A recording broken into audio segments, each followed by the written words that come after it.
കഴിഞ്ഞ 2 ദിവസമായി ഈ അതിജീവിതമാരുടെ പ്രശ്നം ഇങ്ങനെ സംസ്ഥാനത്ത് കത്തിക്കയറുകയാണ്. ഒരു ഘട്ടത്തിൽ ദിലീപിൻ്റെ വിഷയത്തിൽ പ്രോസിക്യൂഷനും ആഭ്യന്തര വകുപ്പും ഇവിടുത്തെ സിസ്റ്റവും പരാജയപ്പെട്ടു. സർക്കാർ കാരണമാണ് അതിജീവിതയ്ക്ക് ഇത്തരത്തിൽ നീതി ലഭിക്കാത്തതെന്നൊരു ഘട്ടം പറയുമ്പോൾ ഇപ്പോൾ BJPയുടെ നേതാവായിട്ടുള്ള നമ്മുടെ ശോഭാ സുരേന്ദ്രജി പറയുന്നത് ഭരണപക്ഷത്തിൻ്റെ മുന്നോട്ട് പോക്ക് ഇഴഞ്ഞതുകൊണ്ടും എല്ലപ്പോക്കും അത് അവർ തമ്മിലുള്ള രാഷ്ട്രീയ സെറ്റിൽമെൻറ്റുകൾ കൊണ്ടാണ് രാഹുൽ മാങ്കൂട്ടത്തിന് ഇത്തരത്തിൽ മുൻകൂർ ജാമ്യവും അറസ്റ്റ് തടയുന്ന വിധി ഉൾപ്പെടെ ലഭിച്ചത്. അതിജീവിത നേരിട്ടെത്തി ഭ്രൂണഹത്യ നടത്താൻ തന്നെ നിർബന്ധിച്ചു എന്നുള്ള കാര്യങ്ങൾ ഉൾപ്പെടെ നേരിട്ട് മുഖ്യമന്ത്രി എടുത്ത് പറഞ്ഞിട്ടും ഇത്തരത്തിലാണോ പെരുമാറുന്നത്?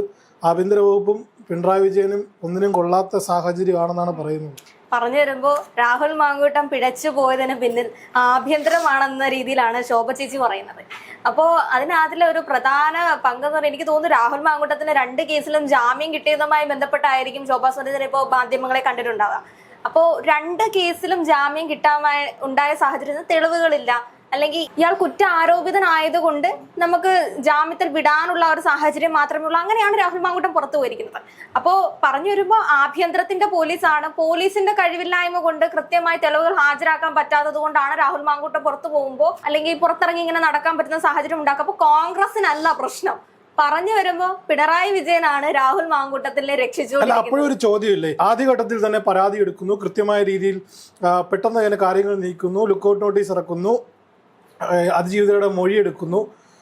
പിന്നെ ദിലീപ് കേസ് എടുത്ത് നോക്കുകയാണെങ്കിൽ പിണറായി വിജയൻ സർക്കാർ ആയിരുന്നത് കൊണ്ടാണ് ദിലീപ് 85 ദിവസം അകത്ത് പോയത്. അല്ലെങ്കിൽ മറ്റേതെങ്കിലും സർക്കാരായിരുന്നെങ്കിൽ അത്തരത്തിലൊരു നീക്കം നടക്കില്ല എന്നുള്ള മറ്റൊരു വശം ഇവിടെ നിൽക്കുന്നില്ല എന്നുള്ള ചർച്ചകൾ വരുന്നില്ലേ? ഉറപ്പായിട്ടും സർക്കാർ എപ്പോഴും അതിജീവിതമാരോടൊപ്പമാണ് എന്നുള്ള രീതിയിലാണ്. കാരണം ആദ്യത്തെ അതിജീവിതരുടെ ആ ഒരു കഥ അല്ലെങ്കിൽ ആ ഒരു കേസ് തന്നെ നമുക്കറിയാം.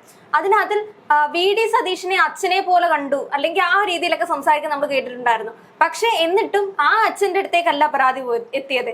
ആദ്യം അവസാന ഘട്ടത്തിലേക്ക് അത്ര സെൻസിറ്റീവ് ആയതിനു ശേഷം പിണറായി സഖാവിന്റെ അടുത്തേക്ക്, മുഖ്യമന്ത്രിയുടെ അടുത്തേക്കാണ് ആ ഒരു വിശ്വാസമായി പരാതി ചെല്ലുന്നതും പെട്ടെന്ന് അതിന്റെ വളരെയധികം സെൻസിറ്റീവായി എല്ലായിടത്തേക്ക് എത്തുന്നു. ഇനിയിപ്പോ രാഹുൽ മാങ്കൂട്ടം കുടുങ്ങുമോ ഇല്ലയോ എന്നൊക്കെ നമ്മൾ സംശയിച്ചിരുന്ന ഒരു സമയം ഉണ്ടായിരുന്നു. അതിനുശേഷം ഈ പറയുന്ന രീതിയിൽ അങ്ങനെ അങ്ങ് കുടുങ്ങാൻ പറ്റില്ല, അല്ലെങ്കിൽ സർക്കാർ തന്നെ അങ്ങ് തുടക്ക സമയത്ത് വളരെയധികം നല്ല രീതിയിൽ പറഞ്ഞു, പിന്നീട് അങ്ങ് മങ്ങിപ്പോയി. എനിക്ക് തോന്നുന്നു ബാക്കപ്പ് ആയിട്ട് മറ്റൊരു പീഡന കേസ്, ബലാത്സംഗം കേസ് ബാക്കിൽ വരുന്നത് കൊണ്ടായിരിക്കാം ഈ കേസിൽ വലിയ കോൺസെൻട്രേഷൻ കൊടുത്തില്ല. പിന്നെ ഈ ബലാത്സംഗം കേസ് വന്നപ്പോഴത്തേക്കും പിന്നെയും സർക്കാർ ഉണർന്ന് പ്രവർത്തിക്കുകയും രാഹുൽ മാങ്കൂട്ടം അല്ലെങ്കിൽ ഇവൻ ഇനി ഇറങ്ങി നടക്കാൻ പറ്റില്ല, കോൺഗ്രസിനെ സമ്മർദ്ദത്തിലാക്കുന്ന ഒരു നിലയിലേക്കും കോൺഗ്രസ് ഒരു ഉറച്ച നിലപാടെടുത്തു. കോൺഗ്രസിൽ നിന്ന് രാഹുൽ മാങ്കൂട്ടത്തിനെ പുറത്താക്കി. ഇനി അപ്പൊ കോൺഗ്രസിന് എന്തില്ല, ഉത്തരവാദിത്തമില്ല. അതിൽ ഇനിയുള്ള ഉത്തരവാദിത്തം ആർക്കാണ്? ഈ പറയുന്ന ആഭ്യന്തരത്തിനാണ്. ഒരാള് കുറ്റം ചെയ്തിട്ടുണ്ട് അല്ലെങ്കിൽ 2-3 പെൺകുട്ടികളൊക്കെ ഒരു സർക്കാരിനോട് വന്ന് പറയുകയാണ്, ഞങ്ങൾക്ക് ഈ പറയുന്ന ജനപ്രതിനിധി കാരണം പ്രശ്നങ്ങൾ ഉണ്ടായിട്ടുണ്ട്. അപ്പോ അവർക്ക് നീതി കൊടുക്കേണ്ട, അല്ലെങ്കിൽ അതിജീവിതമാർക്കൊപ്പം എപ്പോഴും നിൽക്കുന്നുണ്ട് എന്ന് അവകാശപ്പെടുന്ന സർക്കാരിന്റെ ഉത്തരവാദിത്തമാണ് കൃത്യമായി തെളിവുകൾ ഹാജരാക്കാൻ പറ്റുന്ന രീതിയിലേക്ക് ഒരു സാഹചര്യം ഉണ്ടാക്കി കൊടുക്കുക. ഓരോ പ്രതികൾക്കും ഓരോ രീതിയിലും ഒരു സാക്ഷി മൊഴികളോ അല്ലെങ്കിൽ തെളിവുകൾ നശിപ്പിക്കാൻ പറ്റുന്ന രീതിയിലേക്ക് അങ്ങനെ ഒരു തലം ഉണ്ടാക്കി കൊടുക്കാതിരിക്കേണ്ടത് ആഭ്യന്തരത്തിന്റെ ഉത്തരവാദിത്തമാണ്. കൃത്യമായി ഇപ്പോൾ നിങ്ങൾക്ക് ഈ അന്വേഷിക്കുന്ന രാഹുൽ മാങ്കൂട്ടത്തിന്റെ ആദ്യത്തെ കേസായാലും 2ാമത്തെ കേസായാലും അന്വേഷിക്കുന്ന ഉദ്യോഗസ്ഥർ അത്തരത്തിൽ ചെയ്യുന്നില്ല. അപ്പൊ ആദ്യത്തെ കേസിൽ ഒരു തെളിവുകൾ അഭാവം വന്നു, 2ാമത്തെ കേസിൽ ഇങ്ങനെ വരുമ്പോൾ ഇനിയും അലിഗേഷൻസ് വരുമ്പോൾ ആ ആളെ മാറ്റി അടുത്ത ആളെ വെക്കേണ്ടതും കൃത്യമായിട്ടുള്ള അന്വേഷണങ്ങൾ കൊണ്ടുവരേണ്ടതും ആരാണ്? ആഭ്യന്തരമാണ്. പ്രതിപക്ഷത്തെ സംബന്ധിച്ച് ഇത്തരം അഴിമതികളൊക്കെ ഭരണപക്ഷത്തുണ്ടാകുമ്പോൾ ഉയർത്തി കാണിക്കുക എന്നുള്ള റോള് മാത്രമേ പ്രതിപക്ഷത്ത് നിലവിൽ നമ്മളിവിടെ കാണുന്നുള്ളൂ.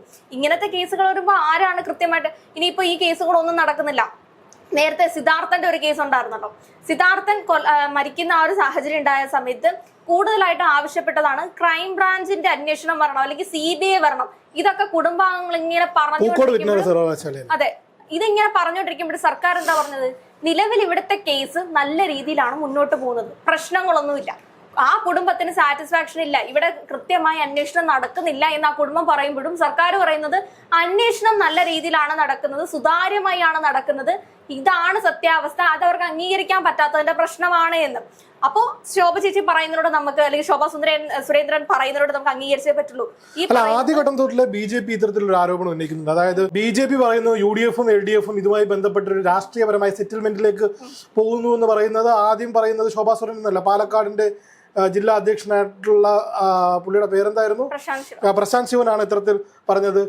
ഇത്തരത്തിലൊരു രാഷ്ട്രീയ സെറ്റിൽമെന്റ് നടക്കുന്നതിനാണ് ഇവർ തമ്മിൽ കള്ളനും പോലീസും കളി നടക്കുന്നത്, അല്ലെങ്കിൽ സർക്കാരിന്റെ വക്കീൽ, സർക്കാർ ഭാഗം കോടതിയിൽ വീക്കായി വഴങ്ങിക്കൊടുക്കുന്നത് കൊണ്ടാണ് ഇത്തരത്തിൽ മുൻകൂർ ജാമ്യം ലഭിക്കുന്നത്. അപ്പോൾ അതിനെക്കുറിച്ചുകൂടെ ഊട്ടി ഉറപ്പിക്കുന്ന രീതിയിൽ ശോഭാ സുരേന്ദ്രൻ്റെ ഈ സ്റ്റേറ്റ്മെന്റ് പുറത്തു വരുമ്പോൾ നമുക്കൊക്കെ അറിയാൻ കഴിയുന്നു. പക്ഷേ വരും ദിവസങ്ങളിൽ ഈ മുൻകൂർ ജാമ്യം, മറ്റേ ഒന്നാമത്തെ കേസിൽ അറസ്റ്റ് തടഞ്ഞിട്ടേ ഉള്ളൂ, ഈ ഒരു രാഷ്ട്രീയ സാഹചര്യം എല്ലാം നിൽക്കുമ്പോഴും കോൺഗ്രസിൽ ഇപ്പോൾ ചെറുതായിട്ടൊന്ന് മഞ്ഞുരുകുന്നത് കണ്ടു. സണ്ണി ജോസഫിന്റെ ഇന്നലത്തെ സ്റ്റേറ്റ്മെന്റ് ഒക്കെ നമ്മൾ കണ്ടതാണ്. രണ്ടാമത്തെ ബലാത്സംഗ കേസ് രാഷ്ട്രീയ പ്രേരിതമാണോ? അപ്പോൾ ഇത് സൂചിപ്പിക്കുന്നത് രാഹുൽ മാങ്കൂട്ടം തിരികെ കോൺഗ്രസിനോട് അടുക്കുന്നു എന്നാണോ? അല്ല, ആ ഒരു രീതിയിൽ തന്നെയാണ് നമുക്ക് മുന്നോട്ട്, അല്ലെങ്കിൽ പല ചർച്ചകൾ കാണുന്ന സമയത്തും ഇതിനു മുൻപ് ഈ രണ്ടാമത്തെ കേസ് വരുന്നതിന് മുൻപ് നമ്മൾ കേട്ടൊരു കാര്യം തന്നെയാണ്, പതുക്കെ പതുക്കെ ഈ ഒരു മഞ്ഞുമല ഇങ്ങനെ ഉരുങ്ങിയതിന് ശേഷം പിന്നെ നമ്മൾ കാണാൻ പോകുന്നത് രാഹുൽ മാങ്കൂട്ടത്തിനെ മാപ്പ് സാക്ഷിയാക്കി കോൺഗ്രസ് വീണ്ടും തിരിച്ചെടുക്കുന്ന ഒരു സാഹചര്യത്തിലേക്കും പിന്നീട് ഉന്നത തലങ്ങളിലേക്ക്, ഉന്നത സ്ഥാനങ്ങൾ കോൺഗ്രസ് രാഹുലിന് കൊടുക്കുമെന്ന രീതിയിലാണ്. ഇതിനകത്ത് കൃത്യമായിട്ടൊരു രാഷ്ട്രീയ സെറ്റിൽമെന്റ് നടന്നിട്ടുണ്ടെന്ന് നമുക്ക് സംശയിക്കേണ്ടിയിരിക്കുന്നു. ഞാൻ ആദ്യം പറഞ്ഞ പോലെ ആ ഒരു കേസ്, അല്ലെങ്കിൽ അത്ര സ്ട്രെസ് കൊടുത്ത അതിജീവിതയുടെ അടുത്ത് നിന്നും പരാതി മുഖ്യമന്ത്രിയിലേക്ക് എത്തുന്നു. ആ സമയത്ത് നമ്മൾ എന്താ പ്രതീക്ഷിക്കാൻ പോകുന്നത്? ഈ പറയുന്ന രീതിയിൽ ഇത്ര സെൻസിറ്റീവ് ആയിട്ടൊരു കേസ് ആഭ്യന്തരത്തിന്റെ കയ്യിലേക്ക് എത്തുകയാണ്. അപ്പൊ കോൺഗ്രസിനെ അടിച്ചമർത്താൻ, അല്ലെങ്കിൽ അടിച്ചിടാൻ പറ്റുന്ന ഒരു കൃത്യമായിട്ടൊരു കേസ് കയ്യിലേക്ക് എത്തുന്ന സമയത്ത് ഏത് രീതിയിലും അത് ഈ പറയുന്ന ആളെ പൂട്ടാൻ വേണ്ടിയിട്ടായിരിക്കാം ആഭ്യന്തരം ശ്രമിക്കുന്നത്. പക്ഷെ അത്തരത്തിലുള്ളതൊന്നും നമ്മൾ കണ്ടില്ല. വളരെ നീതിപരമായിട്ട് അയാളോട് പെരുമാറുന്ന രീതി തന്നെയാണ് നമ്മൾ കണ്ടിട്ടുള്ളത്. രാഷ്ട്രീയ ചരിത്രത്തിൽ അങ്ങനത്തെ കാര്യങ്ങളൊക്കെ വളരെ കുറവാണ്. ഏതെങ്കിലും രീതിയിൽ മറ്റവനെ വെട്ടാൻ പറ്റുമെങ്കിൽ വെട്ടുന്ന രീതി തന്നെയായിരുന്നു എല്ലാവരും. അത് ഈ പറയുന്ന രീതിയിൽ നമുക്ക് ഇടതുപക്ഷത്തിനെ പ്രത്യേകിച്ച് പഠിപ്പിച്ചു കൊടുക്കേണ്ട കാര്യമൊന്നുമില്ല. അത് അവരുടെ ഇടയിൽ തന്നെയാണെങ്കിലും തന്നേക്കാൾ മുകളിൽ വരുന്ന ആൾക്കാരെ വെട്ടിയും ആ രീതിയിൽ തന്നെയാണ് മുന്നോട്ട് പോയിട്ടുള്ളത്. പക്ഷേ രാഹുലിനോട് ഒരു പ്രത്യേക അനുകമ്പ ഇല്ലേ എന്ന് തോന്നിപ്പോകുന്നുണ്ട്. തീർച്ചയായിട്ടും. അതായത് ഇത്രയും പിണറായി വിജയനെ കടന്നാക്രമിച്ച, ആഭ്യന്തരവാഴയെന്ന് വിളിച്ച, വിജയാന്ന് വിളിച്ച രാഹുൽ മാങ്കൂട്ടത്തിന്റെ അടുത്ത് പിണറായി വിജയൻ ആകെ അവര് പ്രതികാരം വീട്ടിയത് ആ പൊതിച്ചോറിന്റെ രീതി. അതെ, ആ ഒരു ഇതാണ്, ഒരു ആ പൗരുഷം കണ്ട അതിൽ ആരാധന പൂണ്ടിട്ടാണോ ഇത്തരത്തിൽ ചെറിയ പയ്യൻ, അവൻ വളർന്നു വന്നാൽ ഭാവിയിൽ ഏത് രാഷ്ട്രീയ പാർട്ടിക്കായാലും ഉപകാരപ്പെടും, ഇവൻ നമ്മുടെ കൂട്ടത്തിലായിരുന്നു വരേണ്ടത്. അതെ, അല്ല പറയാൻ പറ്റില്ല. ഇനിയിപ്പം അഗ്നിശുദ്ധി വരുത്തി തിരിച്ചു വന്നാൽ BJP-യിലേക്കോ CPM-ലേക്കോ എടുക്കാവുന്ന ഒരു വ്യക്തിയാണ് അദ്ദേഹത്തിന്റെ. അവന് കഴിഞ്ഞ ദിവസം ഫേസ്ബുക്കിൽ കണ്ടു, അവന് നല്ല അടി കൊടുക്കണം, ആഴ്ചയിൽ 3 അടി വെച്ച് 3 നേരം നല്ല അടി കൊടുക്കണം. അവന്റെ പൊളിറ്റിക്കൽ സ്ട്രെങ്ത് കേരളത്തിൽ ഉപകാരപ്രദമാക്കി എടുക്കണം. അവനെന്ന പൊളിറ്റീഷ്യനെ കേരളത്തിന് ആവശ്യമാണ്, അവനെന്ന വ്യക്തിയെ കേരളത്തിന് ആവശ്യമില്ല. അവൻ ആഴ്ചയിൽ എല്ലാ ദിവസവും 3 നേരം ഓരോ അടി വെച്ച് കൊടുത്താൽ തീരാവുന്ന വിഷയങ്ങളെ ഉള്ളൂ രാഹുൽ മാങ്കൂട്ടത്തിൽ എന്നാണ് വിദഗ്ധർ പറയുന്നത്.